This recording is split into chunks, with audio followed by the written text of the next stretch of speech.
Cześć, tu Łukasz i Radek. Witajcie w naszej kolejnej podróży. Zabieramy Was na Maderę. A w tym odcinku powiemy o najciekawszych miejscach na południu wyspy. Radek, gdzie my teraz idziemy?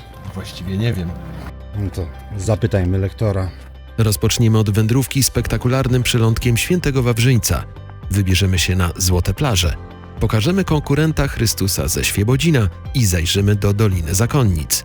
A co mają wspólnego zakonnice z kasztanami? Odpowiedź na Maderze. Sprawdzimy ulubioną miejscówkę Winstona Churchilla, jak i drogę, na którą wprost spada wodospad. Na pyszne maderskie jedzenie też możecie liczyć. 4, 5, 6. Ale dużo tu jest kawałków. Zapraszamy. W tym odcinku pokazujemy Wam najciekawsze atrakcje południa Madery. Rozpoczynamy jednak od najbardziej na wschód wysuniętego krańca wyspy. To spektakularny przylądek Świętego Wawrzyńca. Z daleka wygląda jak wyciągnięte ramię wyspy. Większość tych elementów jest ze sobą połączona, ale nie wszystkie. Końcowy odcinek przylądka Świętego Wawrzyńca to już odrębne wyspy. W tym miejscu wiedzie jeden z najbardziej widowiskowych szlaków na Maderze. Zaczynamy kolejny odcinek i zaczynamy kolejną wędrówkę. Startujemy od parkingu, gdzie zaczyna się oficjalnie szlak PR8. No to wyruszamy. Witamy Was na kolejnym szlaku. To jeden z kolejnych przebojów szlakowych na Maderze. PR8, czyli na przylądek Świętego Wawrzyńca. I znowu tutaj są tysiące turystów. My. No Więc to my się nie obrażamy. Pamiętajcie o wcześniejszym kupnie biletów na stronie Simplifica. Od razu widać, że nie jest to ta zielona i wilgotna, porośnięta bujną roślinnością Madera, znana z lewat czy lasów laurowych. Szlak PR8 prowadzi grzbietem półwyspu między północną i południową stroną wybrzeża. Co chwila zmienia się perspektywa. Raz patrzymy na strome klify i ciemny Atlantyk, raz na zatoki, skalne półki, warstwy wulkanicznego krajobrazu. Teren jest odsłonięty, suchy, wietrzny, porośnięty niewysoką roślinnością. Weźcie ze sobą na tę wędrówkę wodę, zabezpieczcie się przed słońcem. Szlak przez większość drogi jest dobrze oznaczony i zabezpieczony. Dochodzimy jednak do miejsca, w którym turyści decydują, co robić dalej. Czy zakończyć wędrówkę, czy zdobyć najwyższy szczyt Pico do Furado. Oficjalnie raczej nie można, ale jak i inni oczywiście decydujemy się iść dalej. Ten końcowy fragment jest najtrudniejszy, bo bardzo stromy i niestety niezabezpieczony. Jest ciężko. Też niezłe wrażenia, co? No nie powiem, czyj to był pomysł, żeby... Lektora. Ale kiedy ostatecznie wąską ścieżką nad przepaścią zdobywamy szczyt Pico do Furado, wiemy, że było warto. Szczyt to niewielki wierzchołek. Wiatr jest bardzo silny. Zbocze niezabezpieczone. Spora ilość turystów. Słowem, trzeba uważać. Stąd najlepiej widać dalsze części półwyspu Świętego Wawrzyńca. I to, że są to jednak odrębne wyspy. Dalej już wędrować się nie da. Można wybrać się na rejs i opłynąć tę część przylądka. My w naszej wędrówce schodzimy do położonego niżej schroniska Casa do Sardinia. W tym otoczeniu wygląda niczym oaza. Można się tu posilić i zdecydować, co dalej. Można wracać tym samym szlakiem, ale my wybieramy rejs. Tu kupicie bilety. Z położonej niżej przystani odpływają łodzie, którymi możecie wrócić prawie do startu szlaku. O ustalonej godzinie wypływamy. Sternik stara się, żebyśmy mieli emocje. A przewodniczka rejsu z kolei opowiada o wybrzeżu. Odwiedzamy jaskinie. Podziwiamy także skałę w kształcie słonia. Na końcu dopływamy do małej mariny Quinta do Lorde, hotelowego kompleksu w rejonie miasta Canisal. To niedaleko od miejsca, z którego zaczynaliśmy. Trasa układa się w świetną przygodę. Szlak przylądkiem Świętego Wawrzyńca to doskonały pomysł na cały dzień atrakcji. Początkowo wędrujemy całkiem przyjemną ścieżką.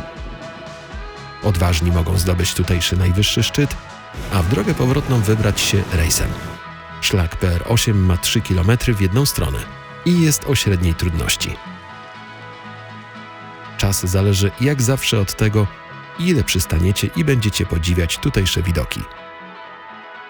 A zapewniamy, że będziecie to robić często. Podróżujemy dalej wzdłuż południowego wybrzeża Madery, które pokazujemy Wam w tym odcinku. Wybieramy się więc na punkt widokowy Miraduro do Pico do Fascio, położony na wysokości blisko 300 metrów. Z góry doskonale można podziwiać całe miasto Machico.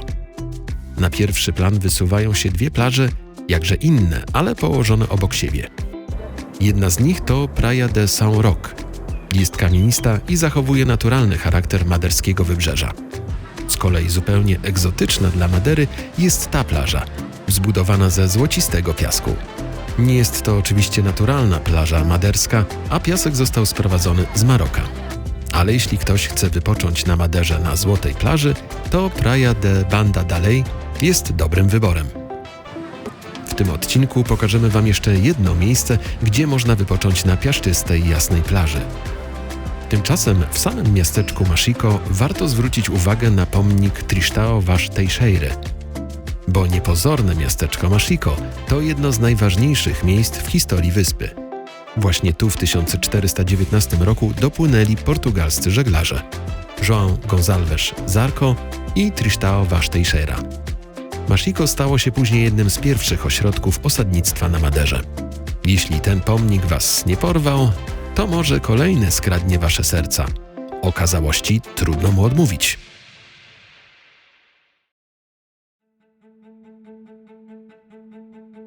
Z Machico ruszamy południowym wybrzeżem na zachód.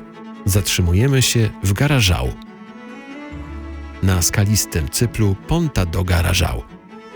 Stoi tu Cristo Rei, jeden z najbardziej charakterystycznych i spektakularnych pomników Madery. Figura przedstawia Chrystusa z otwartymi ramionami, zwróconego w stronę Atlantyku. Pomnik odsłonięto w październiku 1927 roku, więc jeśli macie skojarzenia z pomnikiem Chrystusa Odkupiciela w Rio de Janeiro, to ten pomnik na Maderze powstał 4 lata wcześniej.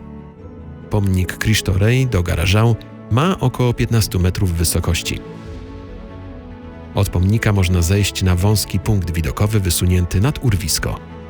Z tym miejscem wiąże się mroczna legenda. Podobno przed otwarciem cmentarza w Funchal w 1770 roku osoby nie będące katolikami nie mogły być chowane w miejscowych cmentarzach, a ich ciała miały być zrzucane z tutejszego klifu. Nazwa Garajão natomiast ma pochodzić od spotkania pierwszych żeglarzy z ogromnymi stadami rybitw, które po portugalsku to Garajãos. Na tym wzgórzu działa też kolejka Teleférico do Garajão. Łączy szczyt klifu z kamienistą plażą. Na dole kąpielisko, restauracja i centrum nurkowe. Jak obiecuje plażowy bar, znajdziecie na dole raj. Brzmi obiecująco, kiedy zestawimy to z legendą o zrzucaniu zwłok z tego klifu. W naszej dalszej podróży wciąż będziemy obracać się na pograniczu tematu życia doczesnego i wiecznego, ale już wkrótce główną rolę zagrają w tym zakonnice. Wznosimy się drogą coraz wyżej i wyżej. I chociaż może się zakręcić w głowie niektórym, to i tak dziękujemy, że zrobiono tu trasę dojazdową. Z parkingu i po krótkim spacerze w górę docieramy na miejsce. Z punktu widokowego Eira do Cerrado, położonego na wysokości około 1095 metrów, otwiera się jeden z najbardziej niezwykłych widoków na Maderze. Głęboko pomiędzy poszarpanymi niemal pionowymi górami Cural das Freiras, Dolina Zakonnic. Skąd ta nietypowa nazwa? Nawiązuje ona do zakonnic z klasztoru Santa Clara w Funchal, które według przekazów schroniły się tutaj podczas ataku francuskich piratów w 1566 roku. Otoczone górami miejsce było trudno dostępne i zapewniało naturalną ochronę. Góry niemal całkowicie zamykają dolinę. Zakonnice nie zostały w tym miejscu na stałe.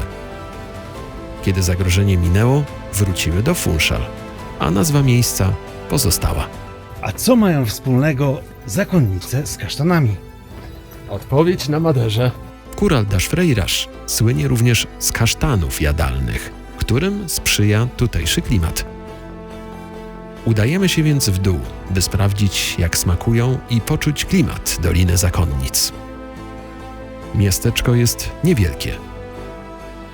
W porze oblegania przez turystów robi się bardziej gwarno, ale kiedy wycieczki wyjeżdżają, jest wręcz sielsko. Między dawnymi zabudowaniami możecie wstąpić do tutejszego kościoła parafialnego.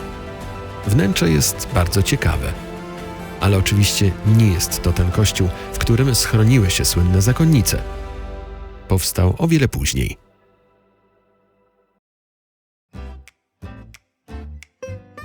Jeśli było coś dla ducha, to teraz dla ciała.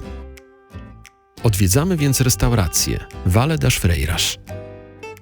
Oprócz tarasu z pięknym widokiem, można tu spróbować tutejszych słynnych kasztanów.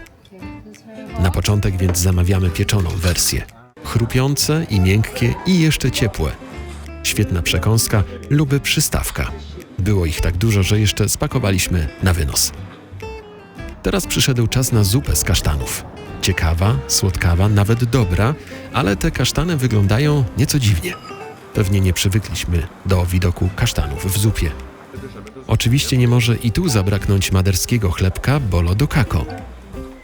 Posiłek kończymy słodkościami z kasztanów, a do tego najlepsza kasztanowa nalewka. Jesteśmy usatysfakcjonowani. W restauracji możecie także kupić na wynos niektóre smakołyki i kasztanowe przetwory. Polecamy odwiedzić Dolinę Zakonnic ze względu na historię, charakterystyczną kuchnię, klimat tego miejsca, a przede wszystkim zapierające dech widoki. Aż dziwne, że zakonnice nie chciały tu zostać, ale może wolały ocean niż góry.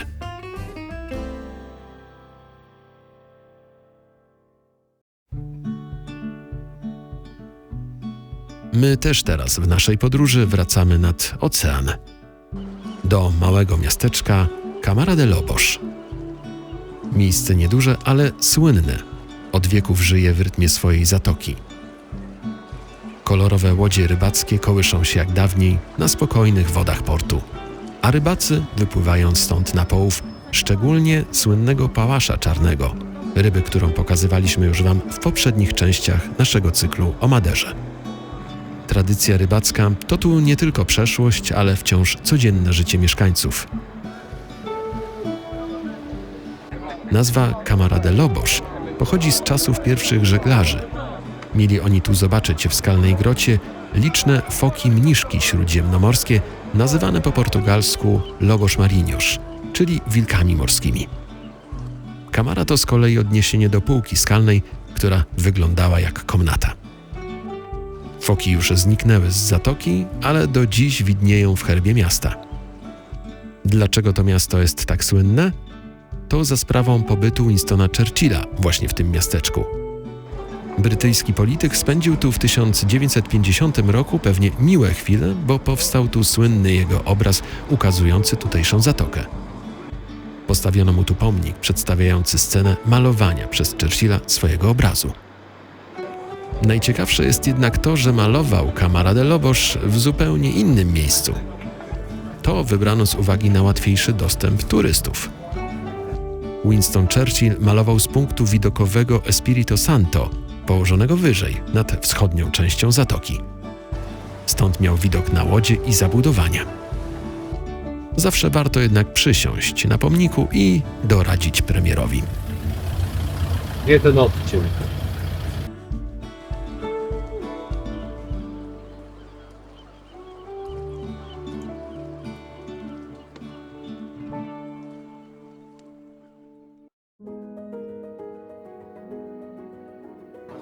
Jeśli jesteśmy już przy temacie widoków, to zmierzamy teraz do miejsca, skąd widoki są spektakularne. Zdecydowanie lepsze niż miał Winston Churchill. Na południowym wybrzeżu znajduje się Cabo Girao. Miejsce zbiletowane, ale jak widać bardzo popularne. Cabo Girao to miejsce, w którym wyspa urywa się niemal pionowo nad Atlantykiem. Punkt widokowy, do którego docieramy, znajduje się na wysokości około 580 metrów nad poziomem morza. Największą atrakcją jest tutaj zawieszona nad krawędzią platforma. Najpierw widzimy tylko ocean i linię wybrzeża, a dopiero po wejściu na szkło dostrzegamy pola ukryte setki metrów niżej i brzeg oceanu. Osoby bardziej wrażliwe z lękiem wysokości mogą tu się czuć na tej szklanej tafli dość niepewnie. Ja zazwyczaj jestem milczący, ale tym razem też w ogóle jestem milczący. Ci, którzy mają lęk wysokości, mogą tutaj poczuć się przerażeni. Przy dobrej pogodzie podziwiać tu można i miasteczko Camara de Lobos, w którym byliśmy, sporą część stolicy wyspy miasta Funchal i długi fragment południowego wybrzeża. Pod klifem, na wąskim brzegu pomiędzy skałą a oceanem, znajdują się niewielkie pola uprawne nazywane fajas. Wspominaliśmy o tym już w poprzednim odcinku naszego cyklu, że te trudno dostępne tereny pomiędzy klifami a brzegiem nadawały się od wieków doskonale pod uprawy. Osłonięte od wiatrów, nasłonecznione, z żyzną ziemią.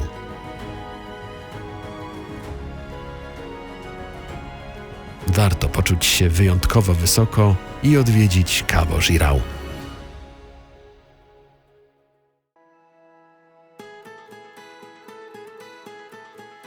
Kontynuujemy nasz zestaw najciekawszych miejsc na południu Madery. To kolejne popularne miasteczko na południowym wybrzeżu. Nam właściwie najbliższe. Przypomnijmy, Ribeira Brava jest miejscem, w którym nocujemy podczas pobytu na Maderze. Naszą bazą jest położony na zboczu Hotel do Campo, skąd możemy oglądać jednocześnie Atlantyk, górskie zbocza i głęboką dolinę schodzącą w stronę oceanu. Ribeira Brava dzięki tunelom i drogom prowadzącym przez góry jest dobrym punktem wypadowym na całą wyspę.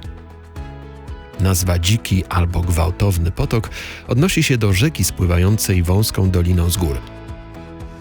Przez większą część roku jej koryto może wyglądać spokojnie, ale podczas intensywnych opadów woda potrafi zmienić się w potężny nurt. Ribeira Brava należy do najstarszych osad na Maderze. Jej zasiedlanie rozpoczęło się już w pierwszej połowie XV wieku. Miasteczko wygląda jak długi pas zabudowań utworzony w wąskim miejscu pomiędzy wzgórzami, ciągnący się wraz z biegiem tutejszej rzeki. Ale zabudowania ciągną się także na wzgórzach. Pod jednym ze wzgórz można przejść, aby dojść do tutejszego portu. Oczywiście jest zakaz wejścia do tego tunelu, bo mogą odpadać odłamki skalne. No a każdy tu chce wejść, bo to tak przyciąga. Ale nie jest to zbyt bezpieczne ze względu na spadające odłamki skalne. Dotrzeć można również krótkim spacerem do wznoszącej się nad zatoką niewielkiej latarni morskiej, która powstała w latach 30. XX wieku. Całość turystycznego życia skupia się przy plaży i nadmorskim deptaku. Stoi tu niewielki fort de São Bento z XVIII wieku. Bardziej przypomina kamienną strażnicę niż twierdzę. Położenie przy ujściu rzeki pozwalało kontrolować zatokę. Tutejsza plaża nie ma jasnego piasku, sprowadzanego z Afryki jak w kilku miejscach na Maderze. To typowa dla tej wyspy piaszczysto-kamienista czarna plaża. Nie jest zbyt duża. W sam raz by zaczerpnąć czarnej maderskiej kąpieli. Jak widać, Radkowi bardzo się podoba. Ribeira Brava jest spokojnym miasteczkiem pomiędzy górami a Atlantykiem. Wystarczająco centralnym, by wyruszać się stąd na kolejne wyprawy i wystarczająco nadmorskim, by spędzić tu czas jak w typowym kurorcie turystycznym.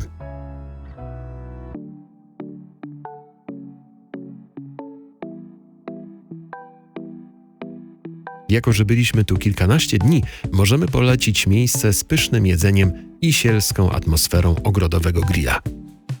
Znajduje się na wzgórzu, nieopodal naszego hotelu do Campo. To bar Mercearia Rio. Nazwa wskazuje na sklep, bo i on tu jest. Zajmujemy miejsce koło grilla, bo to przecież najważniejszy punkt. Miejsce od razu urzeka swojską atmosferą, czuć luz, zamiłowanie do maderskiej kuchni i sympatię do gości. Na zaostrzenie apetytu zamawiamy ponche.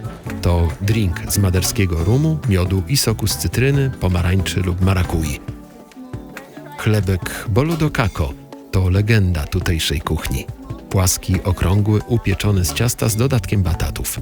Przekrojony wzdłuż i wypełniony masłem, czosnkiem i pietruszką. I oto pojawia się na stole kolejny przebój. Espada, czyli ryba pałasz czarny, podana po madersku, czyli z bananem. O rybie już wspominaliśmy w poprzednich odcinkach. Początkowo nie wygląda zachęcająco, ale potem jest pyszna. A banan to ponoć pomysł tylko dla turystów. Więc jeśli jest to dla nas, to tak właśnie jemy. I na koniec król maderskich stołów. Espetada, czyli grillowane na ogniu kawałki mięsa, które przygotowywane są na naszych oczach. Grillowy kij następnie zawieszany jest na specjalnym haku i tak podawany na stole. Jedliśmy eszpetadę w wielu miejscach, ale tu rozmiar porcji nas pozytywnie zaskoczył. Ale dużo tu jest kawałków. Najwięcej ze wszystkich.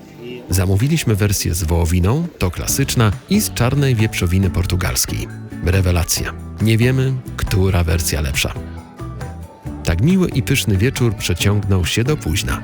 A na zakończenie, gdy dowiedziano się, że jesteśmy z Polski, obsługa postanowiła wspólnie z nami wznieść toast ich, jak to sam barman określił portugalską polszczyzną, bimbrem.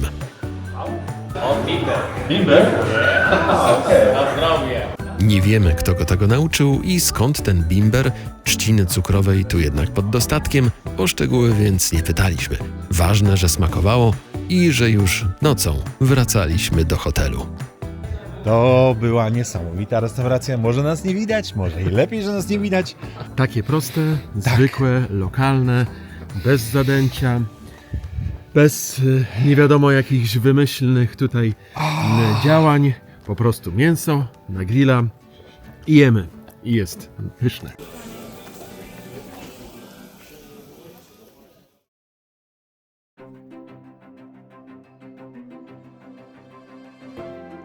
Następnego dnia wyruszamy z Ribeira Brava kilka kilometrów na zachód do kolejnego, bardzo podobnego miasteczka. Ponta do Sol to również osada wciśnięta pomiędzy strome, zielone zbocza. Doliną poprowadzono większość zabudowań, choć oczywiście te także wznoszą się zboczami tutejszych wzgórz. Sama nazwa oznacza słoneczny przylądek i dobrze pasuje do miejsca uznawanego za jedno z najcieplejszych i najbardziej słonecznych na Maderze. Historia tego miasta także zaczęła się niedługo po odkryciu Madery. Pierwsi osadnicy pojawili się tu w 1425 roku. A żyzne i dobrze nasłonecznione zbocza doskonale nadawały się pod uprawę trzciny cukrowej. Teraz dominują tu plantacje bananowców, do których wykorzystuje się nawet niewielkie skrawki terenów między domami.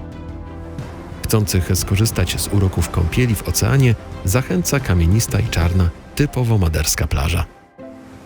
Wybrzeżem także można wybrać się, by podziwiać liczne tu wodospady i kaskady, które spływają wprost na kamieniste wybrzeże. Zatokę zamyka zabytkowe molo z XIX wieku. Prowadzi do niego kamienna bazaltowa budowla w formie mostu z charakterystycznym szerokim łukiem. Dawniej była to część infrastruktury służącej do transportu ludzi i towarów. Transport morski niegdyś był znacznie ważniejszy niż drogi. Podróżowanie po stromym zboczu Madery było niezwykle trudne, zanim powstały tunele. Tych wokół miasteczka Ponta do Sol także sporo. W niektórych urządzono nawet parkingi. W kolejnym tunelu jednak musicie być uważni, bo z góry leje się woda. Za to jednak, jeśli wam to nie przeszkadza, to tutejsze zaparkowanie jest bezpłatne. Coś za coś. Spacerujący tym tunelem mogą wybrać się do naszego kolejnego punktu na południowym wybrzeżu. My tam jednak dojedziemy. Ponta do Sol jest idealne do krótkich odwiedzin albo też i na kilkudniowy pobyt.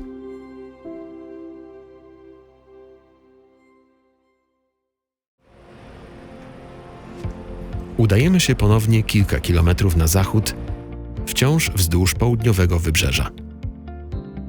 Powoli zbliżamy się starą, nadmorską drogą do kolejnej atrakcji. Po jednej stronie niemal pionowa, skalna ściana, po drugiej ocean. Tą drogą dojechać można tylko do pewnego punktu.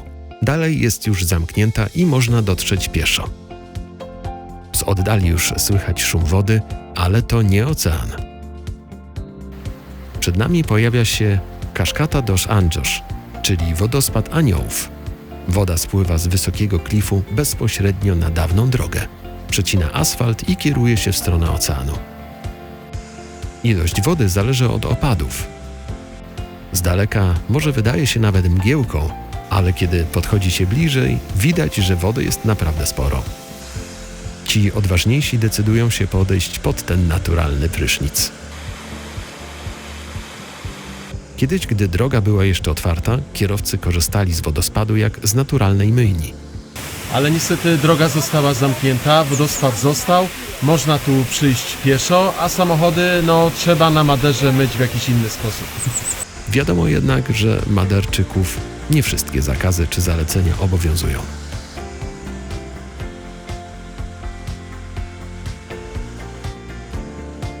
Cascata dos Anjos nie jest największym wodospadem Madery, ale z pewnością należy do tych, który zapamiętuje się najlepiej. Czas ruszać dalej, zanim ta naturalna myjnia przemoczy nas już zupełnie.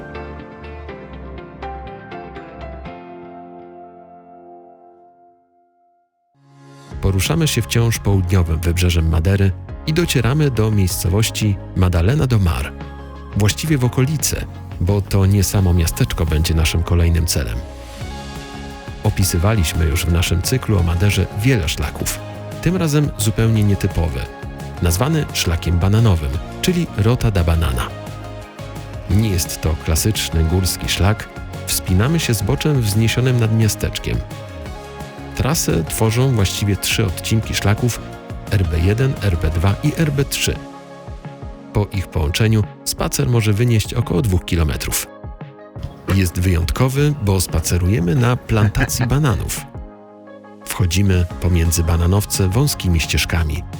Droga prowadzi przez schodki, niewielkie tarasy, kanały nawadniające. Można tu doskonale podziwiać, jak rozprowadzana jest woda dostarczana lewadami, jak kierować można strumieniem, by prawidłowo nawadniać plantacje. Ogromne liście szybko zasłaniają zabudowania i przez wiele chwil można odnieść wrażenie, że znaleźliśmy się w jakimś tropikalnym otoczeniu. A w rzeczywistości cały czas przechodzimy przez czynne pola uprawne, na których pracują miejscowi rolnicy hodujący właśnie banany. A bananowce rosną tu niemal jeden przy drugim.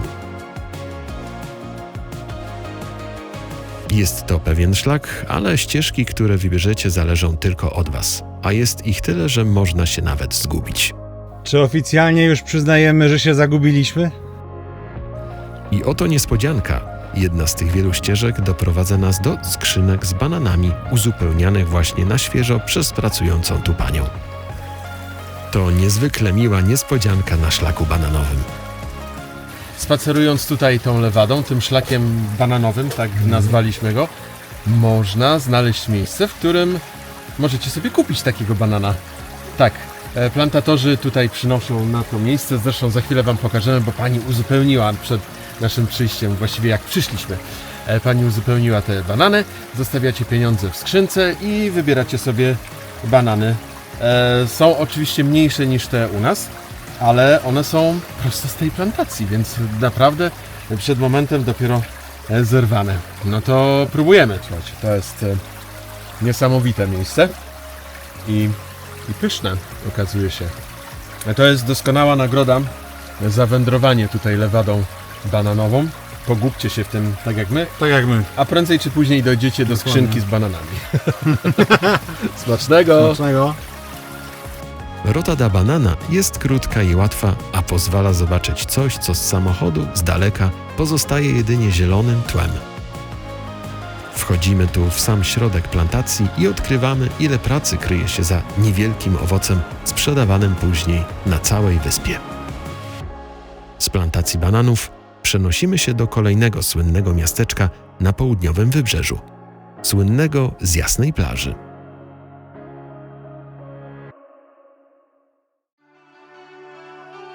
Przy okazji wizyty w mieście Mashiko obiecaliśmy Wam, że pokażemy jeszcze jeden punkt południowego wybrzeża, w którym ci, którzy lubią jasny piasek, mogą spędzić czas nad oceanem na Maderze. To właśnie miasto Calheta. Samo miasteczko jest niewielkie, a stanowi częsty turystyczny cel dla tych, którzy chcą wypoczywać na plaży. Właściwie na plażach, bo jest ich tu kilka. Te jasne stworzono z piasku sprowadzonego z Maroka, uzupełnianego potem z kontynentalnej Portugalii. Do tego jeszcze okazała marina dla tych, którzy lubią żeglować. Niegdyś miasteczko rozwinęło się dzięki uprawom winorośli, bananowców, trzciny cukrowej. Uprawia ją się tu i przetwarza do tej pory. Wydaje się jednak, że Calheta współcześnie to turystyczny cel szukających nadmorskiego kurortu.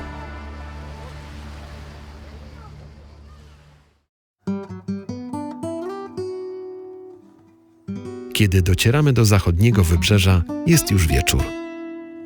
To najdalej na zachód wysunięty kraniec Madery.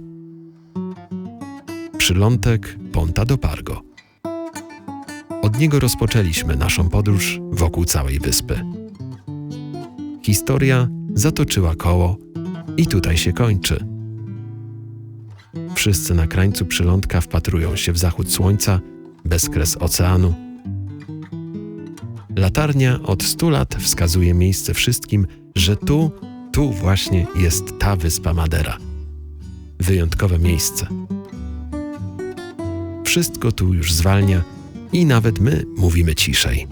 Czekamy sobie właśnie na zachód słońca, w najbardziej na zachód wysuniętym przylądku i cząstce Madery. Kończy się ten dzień za momencik i kończy się nasz pobyt na Maderze.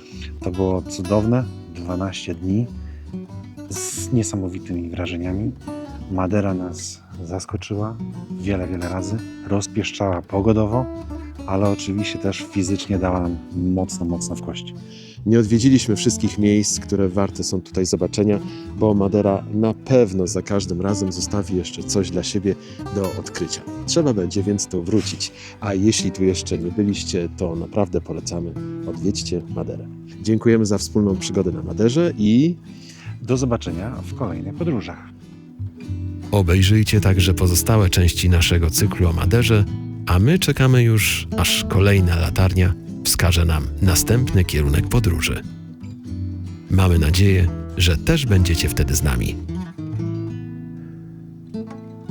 Do zobaczenia.